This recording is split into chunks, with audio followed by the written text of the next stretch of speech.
खूनी दुल्हन। आरती और विकास अपने माँ बाप के साथ दिल्ली में रहते हैं। जर्नलिस्ट होने की वजह से विकास को बहुत बार काम के लिए देर रात तक ऑफिस में रहना पड़ता है, जिस पर ज्यादातर आरती जाग कर उसका इंतजार करती रहती है। इसी तरह एक रात आरती विकास का इंतजार करते हुए घर की बालकनी में खड़ी होती है। इनकी जॉब तो जैसे मेरी सौतन बन गई है। मुझसे ज्यादा उसी के साथ टाइम स्पेंड करते हैं और हम यहाँ इंतजार करते हुए मर जाएं।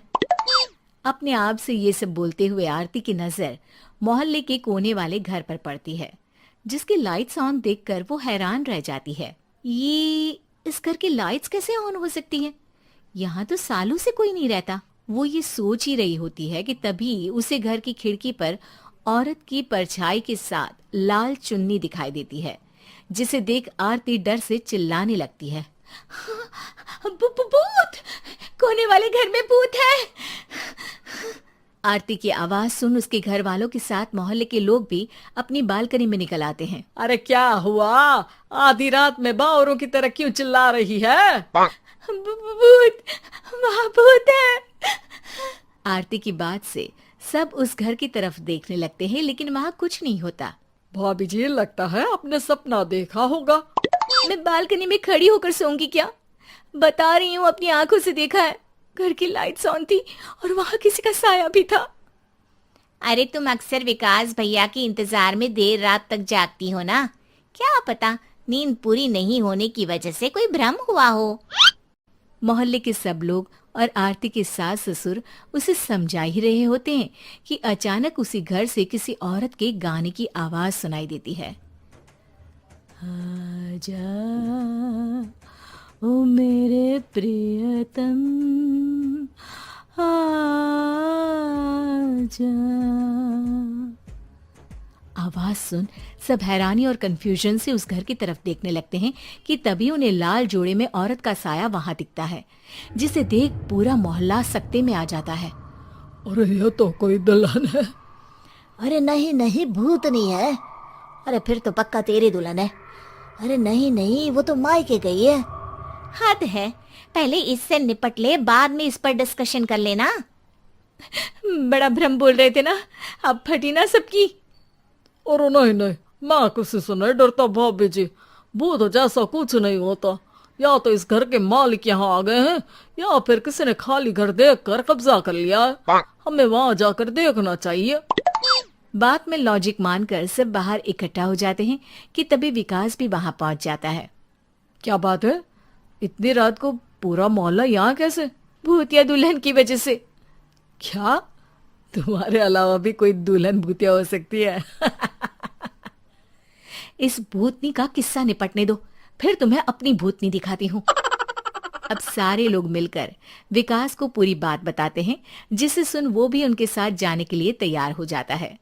जिसके बाद वो सब डरते हुए उस घर के सामने जाकर खड़े हो जाते हैं। तुम सब यहीं रुको, मैं अंदर जाता हूँ। अकेले जाओगे? अरे नहीं नहीं, आप सबकी नकली भूतनी भी तो होगी ना मेरे साथ। कैसा मजाक कर रहा यार। रुक, मैं चलता हूँ साथ में। क्या मैं चलता हूँ? ये क्या गोवा घूमने जा रहे हैं जो मैं भी साथ चलता हूँ? कहीं नहीं जाओगे तुम, यहीं मेरे पास खड़े रहो। बहू सिचुएशन समझो। हाँ, घर जाकर सुना लेना। हे भगवान, मम्मी तुम किसकी मम्मी हो? ओ, इन्हें सब कुछ अभी करना है क्या? नहीं, यहाँ पंचायत बैठा देते हैं आपके परिवार के लिए। इस पर मामला शांत करके अब वो लोग इधर उधर से घर के अंदर झांकने की कोशिश करते हैं। उन्हें घर के अंदर लाल जोड़ा, सिंदूर और मंगलसूत्र के साथ चारों तरफ खून बिखरा हुआ दिखता है। इसे देखकर सबकी हवाइयां उड़ जाती है।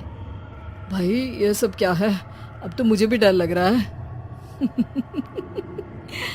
आ गए मरने, अब तुम्हें मुझसे कौन बचाएगा? उस नजारे के साथ सोने पर सुहागे की तरफ भूतनी की आवाज सुन वो सब तुरंत वहां से भाग खड़े होते हैं। ये सब क्या था? अब हम क्या करेंगे? हमारे मोहल्ले में भूतनी आ गई जो सबको मारना चाहती है। ओ भाभी जी, मैं फिर बोल रहा हूँ, भूतनी जैसा कुछ नहीं होता। मुझे तो पक्का यकीन है कि यहाँ किसी गलत इंसान ने गलत काम करने के लिए कब्जा कर लिया है और लोगों को घर से दूर रखने के लिए ये सब कर रहा है। तुम इतने यकीन के साथ कैसे बोल सकते हो? फिल्मों में ऐसे ही तो दिखाते हैं। हे भगवान, ये फिल्म नहीं, ये रियल लाइफ है। हमें शांति से कुछ सोचना चाहिए। सब हमारे घर चलो। सब आरती के घर में इकट्ठा हो जाते हैं। रात भर आधी नींद और बिल्कुल ना चल रहे दिमाग के साथ सब सॉल्यूशन सोचने की बहुत कोशिश करते हैं, लेकिन कुछ नहीं होता। इसी तरह सुबह हो जाती है। ऐसे कोई भी उपाय नहीं निकलेगा। सब पूरी रात के थके हुए हैं। घर जाओ, थोड़ा आराम कर, फ्रेश होकर फिर आ जाना, उसके बाद सोचते हैं कुछ। डरे सहमे लोग जैसे ही अपने घर जाने लगते हैं, तभी विकास को उस घर में कोई हरकत नजर आती है, जिस पर वो किसी को कुछ बताए बिना चुपचाप वहां पहुंच जाता है और कुछ देर बाद घर आकर सबको दोबारा इकट्ठा कर उस घर के पीछे वाले खिड़की पर ले जाता है। विकास, क्या खेल लगा रखा है? ये कोई मजाक नहीं है। वही तो, मजाक नहीं, बहुत बड़ा मजाक है। अंदर देखो। जैसे ही सब उस खिड़की से अंदर देखते हैं तो उनकी आंखें खुली की खुली रह जाती है। मूवी की शूटिंग!